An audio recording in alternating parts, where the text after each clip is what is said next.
to this.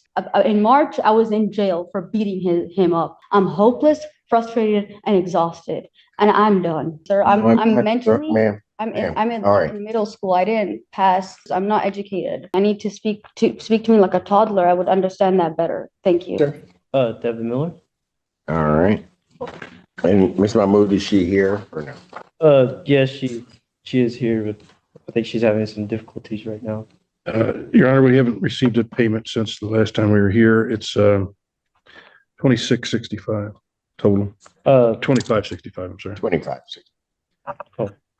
So I recently just received employment, so I've been waiting for my check to come between that time.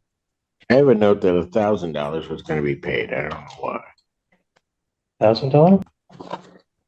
Okay. Well, how would you intend on getting this paid off, sir? So I don't get paid until the 28th. Until the what? The 28th of June. Okay, but all right, let's take that. And how much would you be willing? How much are you going to be able to pay? So with me working weekly, I get paid $5.60 on a full. On a full check, you get how much? $5.60 minus tax. Because I don't know how we're going to do this if she's not here, because I'm about to. This is one of those moments where you can almost see the judge's internal struggle. I give this guy a chance, or do I just drop the hammer and order eviction right now? The husband's trying to show he's responsible, talking about paychecks, explaining his situation, but the numbers just don't add up. Rent is thousands behind, and you can tell the judge doesn't want excuses, he wants answers. Question for you guys.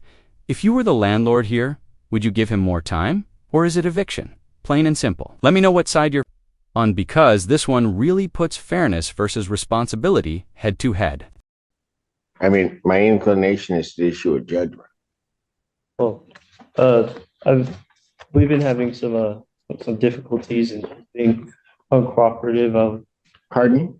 She was being uncooperative. I would hope that you don't throw it out, because I'm really trying. She was being uncooperative. I apologize for interrupting. I have an IM out front, but she doesn't want to come into the courtroom because of a contact order between her and her husband. We don't have one, sir, Your Honor. Are you her husband? Yes. May I explain? Please. Okay, so recently she's having a spat with me. She's just upset that she wanted me to apologize for a misunderstanding that we had before coming here to court, when she got verbally volatile with me. So she decided to. Okay. That's fine. Is there a no contact order between the two of you? No, there's absolutely not. She probably just said that just to make things worse on my end.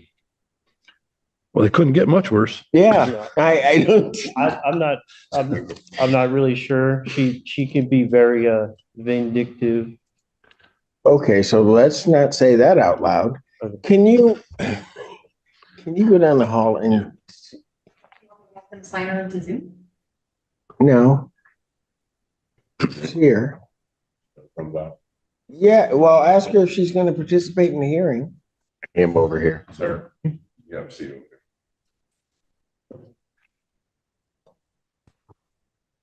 there. All right. Ma'am, what's your name? Mariam Mahmood. All right. There's a total amount of $25.65 owing. Was there a method by which you were intending on getting this paid, or do you know? I'm going to be very honest with you, Judge. Okay. I have no intention of paying one penny. No intention of paying one penny. I've been with Barnes & Barnes since 2021 in this place. I've been with Barnes & Barnes for about 6 years now. Before that, I was in different apartments with Barnes & Barnes. Before that, I've been in EMU since I was 16. Eastern Police, Ipsy Police, all y'all have just failed me. I've been begging Barnes & Barnes to fix my house for a simple fan for heat in the winter. I'm having to put take money out of my pocket. And here's where the train goes completely off the rails. Instead of focusing on rent, the wife unloads every grievance in her life-broken appliances. In landlord-tenant court, you want to appear calm, reasonable, and focused. But she's doing the exact opposite, and it's painful to watch. The judge lets her keep going, maybe hoping she'll calm down. But all it does is confirm her husband's story word for word. Audience, I have to ask, do you think judges should cut people off when they spiral like this? Or is it better to let them vent so the truth spills out? To keep myself fed. I would rather sleep in my car than fight for a house, because along with this court case, I'm dealing with my dad who decided to touch me for 6 years and get away with it. Along with that, I'm dealing with my mom not cooperating and being in cahoots with him. I'd rather win a settlement than fight for this and give my last tears and blood, sweat, and tears into this. My husband doesn't understand how to speak to me nicely. That's why we're not standing here together. And I'm not gonna stand next to a man who doesn't know how to open the right door instead of the left door and snap at his wife. I'm not going to do that. I walked out because in March I was in jail for beating him up. I'm not gonna stand here and go out of my character and act irate when I don't want to fight for something that's mine. That's not. He claimed that it's his more than mine. I brought him into my house. I gave him my car. I gave him the clothes on his back. I'm not going to fight for this anymore. I'm exhausted, tired, and hopeless. Ipsy Police was in my house today at 5 a.m. when I asked for harassment. I filed a PPO. I'm getting no help. I'm hopeless, frustrated, and exhausted, and I'm done. Okay. I just had to make sure, which is why I wanted it in the courtroom, that I was going to find no tribal issue. I was going to issue. Here's the big turning point. After all the drama, the yelling, and the excuses, the judge finally brings it back to reality. The landlord is owed over $2,500, and that's all that matters. Judgment entered, eviction order granted. And notice how calmly he lays it out. Pay by July 1st or get out. No more theatrics, no more arguing. This is the law doing what it does best, cutting through the noise. I want to know what you think. Should tenants with messy personal issues get more leniency, or does unpaid rent always mean the same outcome? Drop your thoughts below.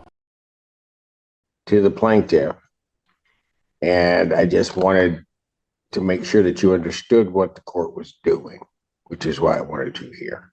All right. So the court finding no tribal issue under judgment for possession and money. It looks like you requested for possession and money as to both defendants. Told them out the 25.6. That was inclusive of cost, correct? Yes. In the total amount of $2,565, and an order of eviction or writ will issue in 10 days. All right. Thank you. Sorry, could you say that again? I speak 3 different languages. I'm not American. I'm British. So I didn't understand one word that came out of your mouth. I'm sorry, sir. The whole thing? You're throwing legal words at me, sir. I'm mentally, Ma'am. I'm in All right. middle school. I didn't pass, I Okay. speak 3 different languages. I'm not educated. Okay. So I don't understand when you throw legal terms at me. I need to speak to me like a toddler. I would understand that better. Thank you. I'm issuing a judgment. I'm signing a judgment, a piece of paper indicating that plaintiff, your landlord, has the right to possession of the premises Okay, so unless $2,565 is paid prior to July 1st or by July 1st. If it's not paid by July 1st, they can then file for what's called a writ of restitution or an order of eviction to have you move. Either at that point, you can move by then or you can pay the money by then. If you fail to move, what will end up happening if they file that order of eviction, the court will sign off on it. And then what will happen is the sheriff, another police agency, or the sheriff's department or a court officer will show up and will, if you haven't vacated the premises, will remove you from the premises. yeah, and I know how the eviction process works. I just don't. I have lawyers in my family, but I'm more on the medical side rather than the lawyer side. But I appreciate all your help and All sorry my right. husband and I aren't cooperating today. Thank you. Thank you, Your Honor. Good morning again, Your Honor. Andrew Meyer on behalf of Joseph Taylor. Mr. Taylor, could you state your name for the record? Joseph Taylor. Thank you.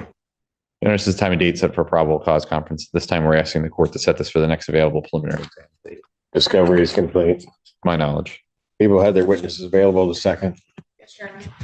Preliminary examination will be set July 2nd, 2024, 9 a.m. That is in person, before Judge Washington. I wanted to address bond for his, Yes, go ahead. he has been contacting the victim. In this case, we also ask you to report his jail phone call privileges. If you thought the first case was wild, buckle up because this guy takes it to another level. The prosecutor reveals he called the victim not once, not twice, but 195 times. That's not persistence, that's harassment. And when the judge calls him out, he absolutely loses it, cussing, yelling, full meltdown mode. The difference between him and the wife earlier, at least she was chaotic, but not threatening. This guy just sealed his fate. Bond revoked, contempt, charge straight to jail. And honestly, I think most people would agree that's the only possible outcome here. Do you think 195 calls should automatically mean jail time? Or is there any excuse you'd accept? I'm curious what you'd say. If you were the judge, He's made he's called her 195 times. What? Yes. And, Did you say 195? yes. Oh. And, even one of the calls, he said, email the judge and the prosecutor and the lawyer. And that day we received the email from the victim. Oh, that's a lie. Stop. That's a fucking lie. Hey, Oh, no, you're not gonna say that here. Phone privileges are hereby ordered revoked. Okay. Defendant's bond is set at no bond. I don't give a fuck. Okay, he's now in contempt. That's 93. Anything else? I think at this time, Your Honor. Okay, I'm gonna need an order. Contempt. You got 93 on that. His bond's been revoked. It's 0, and he's got a preliminary examination. Good luck, Judge Washington. so what did we learn today? Case 1, a husband desperately trying to hold things together while his wife melts down in front of a judge and, in the end, the law doesn't bend for chaos. Rent unpaid equals eviction. Simple as that. Case 2, a defendant who just couldn't stop himself. Blowing up both the victim's phone and the courtroom, and the judge shut him down instantly. 2 very different hearings, but both prove the same point. In court, excuses and outbursts don't matter. The law is the law. Now, I've got to hear from you. Whose case shocked you more, the wife's chaos or the defendant's meltdown? Let me know in the comments. And if you found this breakdown as wild as I did, don't forget to hit that like button, share this video, and subscribe for more jaw-dropping courtroom moments every week. Trust me, you won't want to miss the next one.